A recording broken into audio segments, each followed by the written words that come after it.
গত 14 মাসে বিএনপির কাছে মানুষের যদি বা কিছু এক্সপেকটেশন ছিল, বিএনপি তার কাছে যেতে পারেনি, থাকতে পারেনি। প্রচুর পরিমাণে চাঁদাবাজি এবং দখলদারিত্বের অভিযোগ উঠেছে। বিএনপিকে যদি আপনি প্রশ্ন করেন তখন বলবে কারণ জামাত কি করেনি, কিন্তু পারসেপশনটা কীরকম হয়েছে আমি বলছি মানুষের সাথে। আপনি ধরেন একটা সার্ভে করেন 100 জন লোক, স্যাম্পল স্টাডি যেভাবেই করেন, প্রফেসর ইউনূস যেটা বলেছেন এইটা আমার মধ্যে কোনো শঙ্কা তৈরি করে না। শেখ হাসিনার ডক্টর ইউনূসকে আমি কোনোভাবেই এক সমতলে দেখি না। প্রফেসর ইউনূস 2007-এর দিকে একটা রাজনৈতিক দল করেছিলেন, নাগরিক শক্তি। ওর কি ম্যানিফেস্টো, কিসের কি, কিচ্ছু জানি না আমরা।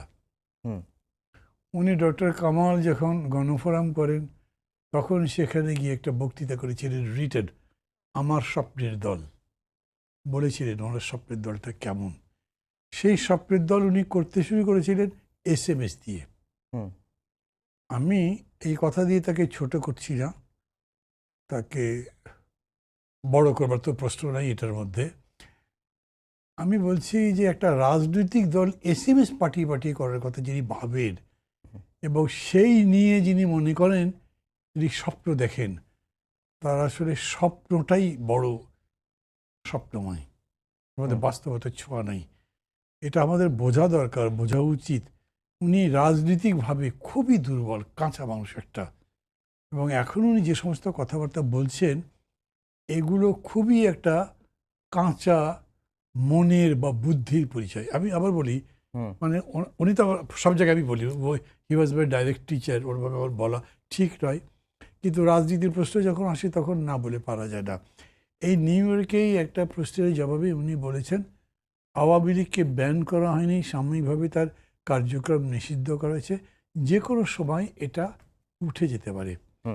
তার সরকারের আরেকজন উপদেষ্টা যিনি আইন দেখেন তিনি বলেছেন এটা তো এখন কোনো সম্ভাবনাই নাই, অদূর ভবিষ্যতেও নাই।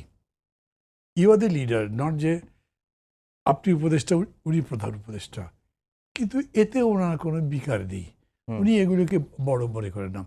হয় কি ধরেন এক একজন মানুষের দৃষ্টিভঙ্গি, মনন, চিন্তা, কালচার এক একভাবে গড়ে ওঠে, এবং ধরেন এক এক পেশার মানুষ কিন্তু কথাও এক এক রকম করে বলে।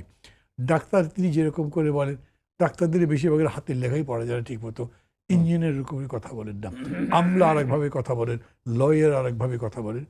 তো প্রফেসর ইউনূসও আমি জানি না এইটাকে এনজিও করবার কারণে না কোন কারণে উনি যেভাবে কথাবার্তা বলেন সেই কথাবার্তা, মানে সাপোজ আমি যদি এরকম বলি, যদি একটা তাত্ত্বিক বিতর্ক উঠে যেতে পারে, everybody should be an entrepreneur, প্রত্যেকে এন্টারপ্রেনিউর তো হতে পারে না, কোনোভাবেই হতে পারে না, সায়েন্স পারে না, কিন্তু উনি এটা দিয়ে মানুষের মধ্যে একটা স্বপ্ন তৈরি করতে চান, সাকসেসফুল হয়, কাজে লাগে। বিকজ অনেক বড় জায়গায় গেছেন তো, বললে মনে হয় কত দামি কথা বলেছেন, বাট এইটা হয় না। এরকম অনেক কথাই আছে। আমি তার প্রথম দিকে তো ধরেন তার বক্তৃতা আমি খুব নিয়মিতভাবেই ফলো করতাম।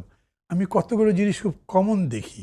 ব্যক্তিগত আলাপচারিতাই উনি এরকম বলেন, মানুষের মধ্যে আছে অপার সম্ভাবনা, তার আছে বিজয়, বড় সৃজনী, তার আছে একটা শক্তিশালী মনন, সে একটা কালেকটিভ এন্টিটি, শুধু তার বাধা তাকে ইনিশিয়েটিভ নিতে দেয় না, উদ্যোগ হতে দেয় না। তার উদ্যোগটা তুমি মুক্ত করে দাও, সে অসাধ্য সাধন করতে পারে। মানুষ অসাধ্য সাধন তো করেই। যে মানুষ গুহায় ছিল, বনে জঙ্গলে ছিল, সে আজ কোথায় গেছে এটা তো মানতে হবে, কিন্তু তার মানে এই নয় যে সবাই সব পারে। কিন্তু উনি এরকম ইকুয়েট করে বলেন, এই কথাটাকে আমি সেরকম করেই মনে করি। যেটা বলেছেন অনেকে বলে এটা তো ঠিক কথা, এই কথা এদেশে এসে হয়েছে তো, 5 বছর থাকেন আপনি আজীবন থাকেন, এগুলো বলেছে। মানে আমরাই বিভিন্ন জায়গায় বক্তৃতা করেছি যে উনি যদি এরকম থাকেন সেটা তো একটা ফ্যাসিবাদী কায়দায় থাকা হলো। ভোটটাই কিছু কীভাবে থাকবেন, উনি নিজে কি থাকবেন আপনারা যে দাবি করেন, এইটা নিয়ে উনি কোনো ব্যাখ্যা দেননি, কিচ্ছু করেননি। এখন যে বলেছেন আচ্ছা একটা কথা হয়ে গেছে ফরগেটিং, ওনার মানে অ্যাটিচিউডটা এইরকম অনেকটা হ্যাপি গো লাকি টাইপের, অনেকটাই আপনার কী বলবো, মানে আপনি ওনাকে বলতে পারেন ওনার এই অ্যালাইনমেন্ট, ওই অ্যালাইনমেন্ট ইত্যাদিতে আছে না, আপনার মনে আছে, আমি ঠিক মানে বিবৃতিটা উল্লেখ করবো না, উনি বেশ কয়েকজন নোবেল লরিয়ের সহ একটা কী বিবৃতি দিয়েছিলেন, এবং সেটা নিয়ে আন্তর্জাতিক কি বিতর্ক তৈরি হয়েছিল। এখন উনি রীতিমতো টুপি পরছেন, আল্লাহর ওয়াস্তে এই ওই সবই বলছেন, কিন্তু that statement was absolutely opposite. মানে হয় কি একটা জিনিস, পলিটিক্স কিন্তু একটু ডিফিকাল্ট সাবজেক্ট। কোন অর্থে ডিফিকাল্ট আমি বলি, কেউ যদি মনে করেন আমি সবসময় সত্যি কথা বলবো, পলিটিক্স করলে সবসময় সত্যি কথা বলতে পারবেন না।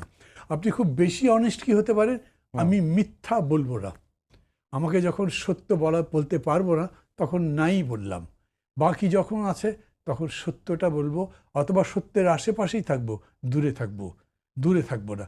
আমি এই কথা বলবার পর অনেকে আমাকে মনে বলে, আরে বাবারে তো ধান্দা করছেন আপনি, যে বক্তৃতা করছেন ইলেকশনের সময় কয়টা কথা কয়জন নেতা পরবর্তী সময় ক্ষমতা গেলে রাখতে পেরেছেন।